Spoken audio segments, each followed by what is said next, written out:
जय हिंद दोस्तों, स्वागत है हमारे यूट्यूब चैनल राज स्टडी जीएस पे। दोस्तों, इस वीडियो में हम जीके जीएस के कुछ इंपॉर्टेंट क्वेश्चन देखेंगे जो कि आने वाले एग्जाम जैसे SSC GD, CSF fireman, RPF constable और ग्रुप डी के लिए काफ़ी महत्वपूर्ण है। और ये सभी प्रश्न प्रीवियस ईयर पर आधारित प्रश्न हैं। ये किसी न किसी एग्जाम में पूछे हुए हैं, तो आने वाले जितने भी वनडे एग्जाम हैं उनके लिए काफ़ी महत्वपूर्ण है। तो चलिए शुरुआत करते हैं पहले प्रश्न से। पहला प्रश्न है कि वह कौन सा अधिनियम था जिसने भारत में सत्ता ब्रिटिश ईस्ट इंडिया कंपनी से ब्रिटिश क्राउन में हस्तांतरित की थी। तो इसका ऑप्शन है कि भारत सरकार अधिनियम 1833, भारत सरकार अधिनियम 1935, भारत सरकार अधिनियम 1947, भारत सरकार अधिनियम 1858। तो इसका सही उत्तर है भारत सरकार अधिनियम 1858।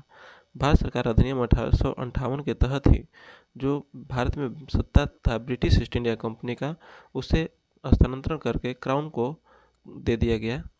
1858 के अधिनियम के द्वारा हुआ था। और आपको पता होगा कि 1857 में स्वतंत्रता संग्राम हुआ। उसके बाद ही 1858 में भारत सरकार अधिनियम आया और ब्रिटिश ईस्ट इंडिया कंपनी से ब्रिटिश क्राउन में हस्तांतरित की गई भारत की सत्ता को। 1857 के विद्रोह और 1858 के अधिनियम के समय जो भारत का गवर्नर था वो था लॉर्ड कैनिंग। कैनिंग उस समय गवर्नर जनरल था, लॉर्ड कैनिंग। तो इसको भी याद करके रखिए। भारत सरकार अधिनियम 1833 क्या था? तो इसमें क्या था कि जो ईस्ट इंडिया कंपनी की जो व्यापार था, एक अधिकार था, वो सभी को समाप्त कर दिया गया। भारत सरकार अधिनियम 1833 के द्वारा भारत में जो व्यापार का एक अधिकार था ईस्ट इंडिया कंपनी का, वो सभी को समाप्त कर दिया गया। नेक्स्ट देखते हैं कि 1922 ईस्वी में निम्नलिखित में किसके द्वारा उद्धार व्यक्त किया गया कि भारतीय संविधान भारतीयों की इच्छा अनुसार होगा। तो इसका ऑप्शन है कि महात्मा गांधी, मोतीलाल नेहरू, गोपाल कृष्ण गोखले, बाल गंगाधर तिलक। तो इसका सही उत्तर है महात्मा गांधी। महात्मा गांधी ने पहली बार बताया कि भारतीय संविधान भारतीयों की इच्छा अनुसार होगा। तो महात्मा गांधी के थोड़ा बारे में जानकारी दे लें तो इनका जो जन्म हुआ था 2 अक्टूबर 1869 को हुआ था। जगह का नाम था पोरबंदर। और पोरबंदर जो है गुजरात में स्थित है। पोरबंदर जो है गुजरात में स्थित है। महात्मा गांधी जो है 1893 में दक्षिण अफ्रीका चले गए थे और 1915 में भारत लौटे थे। तो ये प्रश्न पूछा जाता है कि अफ्रीका में गांधी जी कब गए थे? तो 1893 में। और वहाँ से भारत कब लौटे थे? तो 1915 ईस्वी में। इसके साथ ही आपको बता दूं कि महात्मा गांधी ने चंपारण सत्याग्रह 1917 में शुरू किए थे, 1917 में। और अहमदाबाद मिल मजदूर जो हड़ताल हुआ था, उसमें इन्होंने पहली बार भूख हड़ताल की थी महात्मा गांधी ने। तो ये सभी महात्मा गांधी से संबंधित पॉइंट है, इसको भी याद कर लीजिए। नेक्स्ट देखते हैं, भारत के संविधान में प्रदत्त हमारे देश का नाम क्या है? तो इसका ऑप्शन है कि हिंदुस्तान और भारतवर्ष, इंडिया अर्थात हिंदुस्तान, इंडिया अर्थात भारत, भारत देश अर्थात इंडिया। तो इसका सही उत्तर है इंडिया और भारत।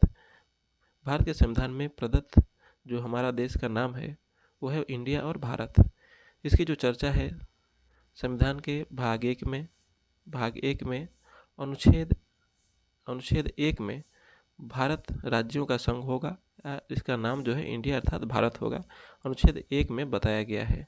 भारत का जो नाम है इंडिया और भारत, इसको अनुच्छेद 1 में बताया गया है।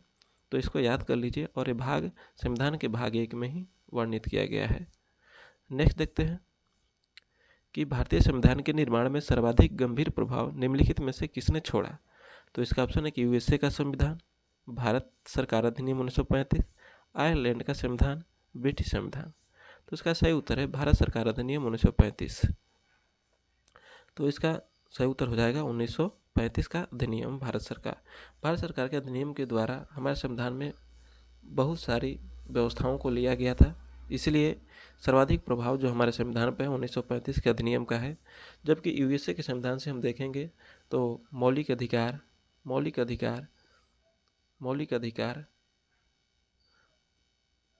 प्रस्तावना, न्यायिक समीक्षा जैसी व्यवस्था जो है हम अमेरिका से लिए हैं। आयरलैंड से हम देखेंगे तो राज्य का नीति निर्देशक तत्व जो है राज्य का नीति निर्देशक तत्व की व्यवस्था जो है हम आयरलैंड के संविधान से ग्रहण किए हैं। ब्रिटिश संविधान से हम लोग संसदीय व्यवस्था, एकल नागरिकता जैसी व्यवस्था को हम अपने संविधान में ग्रहण कर किए हैं। तो ये सभी इंपॉर्टेंट पॉइंट है कि वैसे के संविधान से मौलिक अधिकार, प्रस्तावना, भारत सरकार अधिनियम से जो भी जैसे संघ लोक सेवा आयोग जैसे जो भी संस्था है उनका भी गठन इन्हीं के 1935 के अधिनियम के आधार पर ही हुआ था। और आयरलैंड के संविधान से राज्य का नीति निर्देशक तत्व, ब्रिटिश संविधान से संसदीय व्यवस्था और एकल नागरिकता जैसी व्यवस्था जो है ब्रिटेन के संविधान से लिया गया है। तो इसको याद कर लीजिए। अगला देखते हैं कि भारतीय संविधान को कितने भागों में विभाजित किया गया है। तो इसका ऑप्शन है कि 16, 24, 22, 25। तो इसका सही उत्तर है 25।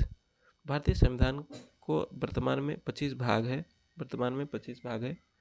जबकि संविधान जब बना था उस समय हमारे संविधान में 395 अनुच्छेद, 22 भाग और 8 अनुसूचियाँ थी। तो इसको याद करके रखिए कि जब संविधान बना था उस समय हमारे संविधान में 395 अनुच्छेद था, 22 भाग था और 8 अनुसूचियाँ था। हमारे संविधान की जो पहली बैठक हुई थी वो 9 दिसंबर 1946 को हुई थी। 9 दिसंबर 1946 को संविधान सभा की प्रथम बैठक हुई थी। नेक्स्ट देखते हैं कि भूमध्य रेखा से उत्तर या दक्षिण किसी दिए गए स्थान की कोणीय दूरी क्या कहलाती है। तो इसका ऑप्शन है कि प्रधान देशांतर, अक्षांश, इनमें से कोई नहीं। तो इसका सही उत्तर है अक्षांश। भूमध्य रेखा से उत्तर या दक्षिण किसी दिए गए स्थान की कोणीय दूरी क्या कहलाती है, तो अक्षांश कहलाती है। यदि हम ग्लोब एक बना दें, यदि बीच में हम विषुवत रेखा बना दें, तो जो भी रेखाएं इस तरह से खींची जाएगी उत्तर में या चाहे दक्षिण में, तो सभी अक्षांश रेखाएं कहलाती हैं। जबकि यदि हम ऊपर से नीचे की तरफ खींचे तो इसको हम देशांतर रेखा कहते हैं। हम इसके बारे में और तो आपको बता दें तो ये हो गया, यदि ग्लोब बना दिए तो इस रेखा को हम 0 डिग्री विषुवत रेखा या भूमध्य रेखा कहते हैं। इसके जस्ट ऊपर में 23.5 डिग्री पे इसे कर्क रेखा कहते हैं और नीचे में 23.5 डिग्री रेखा को मकर रेखा कहते हैं। तो काफ़ी इम्पोर्टेंट है, इसको भी याद कर लीजिए। जो खड़ी लाइन खींची जाती है उसे देशांतर रेखा और जो पड़ी लाइन खींची जाती है उसे अक्षांश रेखा कहा जाता है। अगला प्रश्न देखते हैं कि भूगर्भ में जिस स्थान पर भूकंपीय तरंगों की उत्पत्ति होती है उस स्थान को क्या कहा जाता है। तो इसका ऑप्शन है कि अधिकेंद्र, भूकंप अधिकेंद्र, भूकंप केंद्र, इकोलोजाइट। तो इसका सही उत्तर है भूकंप केंद्र। भूगर्भ में जिस स्थान से भूकंप तरंगों की उत्पत्ति होती है उसे भूकंप केंद्र कहा जाता है। और केंद्र से उत्पत्ति होने के बाद पृथ्वी के धरातल पर जिस स्थान पर सबसे पहले पहुंचती है यानी उसके ऊपर के स्थान को अधिकेंद्र कहा जाता है। यहाँ पे जो भूकंप के झटके होते हैं ज़्यादा देखा जाता है। भूकंप के झटके यहाँ पे ज़्यादा देखा जाता है। भूकंप का यदि मापन देखेंगे तो हम भूकंप का मापन जो है रिक्टर पैमाने पर करते हैं। और भूकंप का जो ग्राफीय माप है वो सिस्मोग्राफ पे किया जाता है। तो इससे आपको क्वेश्चन पूछा जाता है कि भूकंप का मापन किससे किया जाता है, तो सिस्मोग्राफ और रिक्टर स्केल से किया जाता है। नेक्स्ट देखते हैं कि निम्नलिखित में से कौन सा विश्व का सबसे ऊंचा ज्वालामुखी पर्वत है। तो इसका ऑप्शन है कि माउंट पिनाटुब, माउंट किलिमंजारो, माउंट ताल और माउंट कोटोपैक्सी। तो इसका सही उत्तर है माउंट कोटोपैक्सी। माउंट कोटोपैक्सी विश्व का सबसे ऊंचा ज्वालामुखी पर्वत है। ज्वालामुखी के बारे में हम देखेंगे तो ज्वालामुखी को हम पृथ्वी का जो होता है उसको वाल्व कहा जाता है, सेफ्टी वाल्व कहा जाता है। भूकंप ज्वालामुखी को हम पृथ्वी का सेफ्टी वाल्व कहा जाता है। इससे क्वेश्चन पूछ लिया जाता है कि पृथ्वी का सेफ्टी वाल्व किसे कहा जाता है, तो आप याद रखिएगा जो ज्वालामुखी है उसको हम पृथ्वी का सेफ्टी वाल्व कहते हैं। ज्वालामुखी को हम 3 प्रकार में बांटते हैं। एक होता है मृत ज्वालामुखी, एक होता है सुषुप्त ज्वालामुखी और एक होता है सक्रिय ज्वालामुखी। यदि हम डिटेल से पढ़ना चाहेंगे तो हम इसके लिए एक अलग से वीडियो ला देंगे। बाकी यहाँ तक समझ लीजिए कि 3 प्रकार का ज्वालामुखी होता है, मृत, सुषुप्त और सक्रिय ज्वालामुखी। और पृथ्वी का सेफ्टी वाल्व किसे कहते हैं, तो ज्वालामुखी को कहते हैं। नेक्स्ट देखते हैं कि क्षोभ मंडल की धरातल से औसत ऊंचाई लगभग कितनी है। तो इसका ऑप्शन है कि 30 किलोमीटर, 6 किलोमीटर, 13 किलोमीटर, 15 किलोमीटर। तो इसका सही उत्तर है 13 किलोमीटर। क्षोभ मंडल के धरातल से औसत ऊंचाई जो है 13 किलोमीटर है। जबकि यदि हम क्षोभ मंडल की अगर ऊंचाई को देखें तो इसके जो ध्रुव पर ऊंचाई होता है वो 8 किलोमीटर होता है, जबकि इसके विषुवत रेखा पर जो ऊंचाई होता है वो 18 किलोमीटर होता है। यदि औसत ऊंचाई के बारे में पूछ दे तो हम इसको 13 किलोमीटर बता सकते हैं।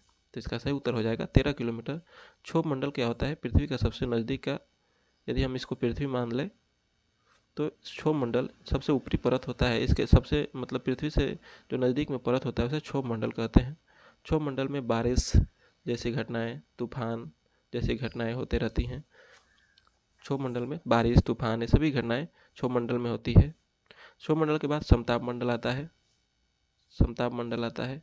समताप के बाद मध्य मंडल, आयन मंडल, आयन मंडल के बाद बहिर्मंडल आता है। ये सभी वायुमंडल के में पढ़ना है इसको, तो इसको याद कर लीजिए कि क्षोभ मंडल में तूफान और बारिश जैसी घटनाएं होती हैं। और क्षोभ मंडल की औसत ऊंचाई जो है 13 किलोमीटर है और ध्रुवों पर इसकी ऊंचाई जो है 8 किलोमीटर और विषुवत रेखा पर इसकी ऊंचाई 18 किलोमीटर है। नेक्स्ट देखते हैं कि तीसरे आंग्ल मैसूर युद्ध को रोकने के लिए टीपू सुल्तान ने अंग्रेजों के साथ कौन सी संधि की थी? तो इसका ऑप्शन है कि मंगलौर की संधि, श्रीरंगपट्टनम की संधि, मैसूर की संधि, विदनूर की संधि। तो इसका सही उत्तर है श्रीरंगपट्टनम की संधि। तीसरे आंग्ल मैसूर युद्ध को रोकने के लिए टीपू सुल्तान ने अंग्रेजों के साथ श्रीरंगपट्टनम की संधि किए थे। नेक्स्ट देखते हैं कि भारत में डाक व्यवस्था शुरू करने वाला ब्रिटिश गवर्नर जनरल था। तो इसका ऑप्शन है कि Lord Dalhousie, Lord Wellesley, Lord Auckland, Lord Bentinck. तो इसका सही उत्तर है लॉर्ड डलहौजी। लॉर्ड डलहौजी डाक व्यवस्था शुरू करने वाला पहला ब्रिटिश गवर्नर जनरल था। इन्होंने एक और काम किया था। इन्होंने 1853 ईस्वी में पहली बार भारत में रेलगाड़ी की शुरुआत की थी। रेलगाड़ी की शुरुआत की थी और रेलगाड़ी जो है ये मुंबई से थाने के बीच में लगभग 34 किलोमीटर की दूरी तय करते हुए भारत की पहली रेलगाड़ी बनने का लक्ष्य प्राप्त की थी। तो इसके साथ ये भी याद कर लीजिए कि भारत में डाक व्यवस्था शुरू करने वाला ब्रिटिश गवर्नर पहला कौन था? तो लॉर्ड डलहौजी था। रेलगाड़ी को भारत में पहली बार शुरू करने वाला भी लॉर्ड डलहौजी था। इसके साथ एक और विभाग था पब्लिक वर्क सेफ्टी यानी PWD, जो आप देखे होंगे कि रोड का नाम रहता है PWD रोड। तो इस वर्क की शुरुआत भी लॉर्ड डलहौजी के द्वारा किया गया था। जबकि सती प्रथा का अंत जो हुआ था वो governor general Lord William Bentinck के समय में हुआ था। तो इसको भी आप याद कर लीजिए। नेक्स्ट देखते हैं कि 1857 की क्रांति के समय ब्रिटेन का प्रधानमंत्री कौन था? तो इसका ऑप्शन है कि Benjamin Disraeli, Lord George, Gladstone, Lord Palmerston. तो इसका सही उत्तर है लॉर्ड पामस्टन। 1857 के विद्रोह के समय जो प्रधानमंत्री था ब्रिटेन का वो लॉर्ड पामस्टन था। यदि गवर्नर जनरल के बारे में हम बात करेंगे तो उस समय गवर्नर जनरल लॉर्ड कैनिंग था। प्रधानमंत्री पामस्टन था और गवर्नर जनरल लॉर्ड कैनिंग था। नेक्स्ट देखते हैं कि महात्मा गांधी की हत्या कब हुई थी? तो इसका ऑप्शन है कि 30 जनवरी 1947, 30 जनवरी 1948, 30 जनवरी 1946, 30 जनवरी 1949। तो इसका सही उत्तर है 30 जनवरी 1948। 30 जनवरी 1948 को महात्मा गांधी की मृत्यु हुई थी और इसी 30 जनवरी को हम हर साल शहीद दिवस के रूप में मनाते हैं। शहीद दिवस के रूप में हम मनाते हैं। तो इसको साथ में याद करते चलिए कि 30 जनवरी को 1948 को इनकी मृत्यु हुई थी और उन्हीं के मृत्यु की याद में 30 जनवरी को हम हर साल शहीद दिवस के रूप में मनाते हैं। नेक्स्ट देखते हैं कि सरदार वल्लभ भाई पटेल को जाना जाता है क्यों? तो इसमें ऑप्शन दिया है कि राज्यों के पुनर्गठन के लिए, लौह पुरुष के रूप में, देशबंधु के रूप में। तो इसका सही उत्तर हो जाएगा आपको कि राज्य के पुनर्गठन के लिए जाना जाता है और लौह पुरुष के रूप में भी जाना जाता है। देशबंधु इनको नहीं जाना जाता है। तो इसका सही उत्तर है 1 और 2। सरदार वल्लभ भाई पटेल को जाना जाता है तो राज्यों के पुनर्गठन के लिए और लौह पुरुष के रूप में। तो इसका सही उत्तर हो जाएगा 1 और 2। नेक्स्ट देखते हैं कि निम्न में से किसके अंतर्गत भारत में सर्वोच्च न्यायालय की स्थापना हुई? तो इसका ऑप्शन है regulating act 1773, charter act 1853, Bharat सरकार अधिनियम 1935, भारत संविधान। तो इसका सही उत्तर है रेगुलेटिंग एक्ट 1773। भारत में सर्वप्रथम सर्वोच्च न्यायालय की स्थापना जो है कोलकाता में हुई थी, और उसकी जो स्थापना हुई रेगुलेटिंग एक्ट के तहत 1774 ईस्वी में कोलकाता में सर्वोच्च न्यायालय की स्थापना हुई। और इसके जो प्रथम न्यायाधीश थे उनका नाम था इलीजा इम्पे। नेक्स्ट देखते हैं कि गोदान और गबन दोनों एक ही लेखक की रचनाएं हैं, उनका नाम क्या है? तो इसका ऑप्शन है रविन्द्रनाथ टैगोर, मुंशी प्रेमचंद, कालिदास, निराला। तो इसका सही उत्तर है मुंशी प्रेमचंद। गोदान और गबन के जो लेखक हैं उनका नाम है मुंशी प्रेमचंद। जबकि रविन्द्रनाथ टैगोर ने एक पुस्तक लिखी थी जो काफ़ी महत्वपूर्ण है, वो था अमार सोनार बंगला। तो इसको भी याद कर लीजिए। कालिदास की पुस्तक है मेघदूतम। उसके बाद एक है मालविका अग्निमित्र। ये भी इनकी पुस्तक है, कालिदास की रचना है, तो इसको भी याद कर लीजिए। मुंशी प्रेमचंद की गोदान और गबन, रविन्द्रनाथ की टैगोर की अमार सोनार बांग्ला। इसके बाद नेक्स्ट देखते हैं कि किस गवर्नर जनरल ने 1911 में भारत की राजधानी कोलकाता से दिल्ली स्थानांतरित करने की घोषणा की? तो इसका ऑप्शन है कि Lord Mountbatten, Lord Canning, Lord Hardinge, Warren Hastings. तो इसका सही उत्तर है लॉर्ड हार्डिंग ने भारत की राजधानी कोलकाता से दिल्ली स्थानांतरित करने की घोषणा की थी। लॉर्ड कैनिंग के बारे में जानेंगे तो 1857 के विद्रोह के समय यह भारत के गवर्नर जनरल थे। वारेन हेस्टिंग 1773 में रेगुलेटिंग एक्ट आया था, उस समय गवर्नर थे यह। और लॉर्ड माउंटबेटन के देखेंगे तो इन्होंने माउंटबेटन योजना को 3 जून 1947 को लाया था, 3 जून 1947 को। नेक्स्ट देखते हैं कि अल हिलाल समाचार पत्र किसके द्वारा राष्ट्रीयता के प्रचार के लिए शुरू किया गया था? तो इसका ऑप्शन है कि मोहम्मद अली, महात्मा गांधी, अबुल कलाम आज़ाद, सैयद अहमद खान। तो इसका सही उत्तर है अबुल कलाम आज़ाद। अबुल कलाम आज़ाद ने अल हिलाल समाचार पत्र की शुरुआत की थी। और अबुल कलाम आज़ाद भारतीय राष्ट्रीय कांग्रेस के सबसे अधिक दिनों तक अध्यक्ष बने रहे, और इन्होंने सबसे कम उम्र में अध्यक्ष बनने की भी ख्याति प्राप्त की थी अबुल कलाम आज़ाद ने। नेक्स्ट देखते हैं कि नवजात शिशुओं में हड्डियों की संख्या लगभग कितनी होती है? तो इसका ऑप्शन है कि 200, 206, 300, 350। तो इसका सही उत्तर हो जाएगा 300। जो नवजात शिशुओं में हड्डियों की संख्या होती है उसकी संख्या जो है 300 होती है।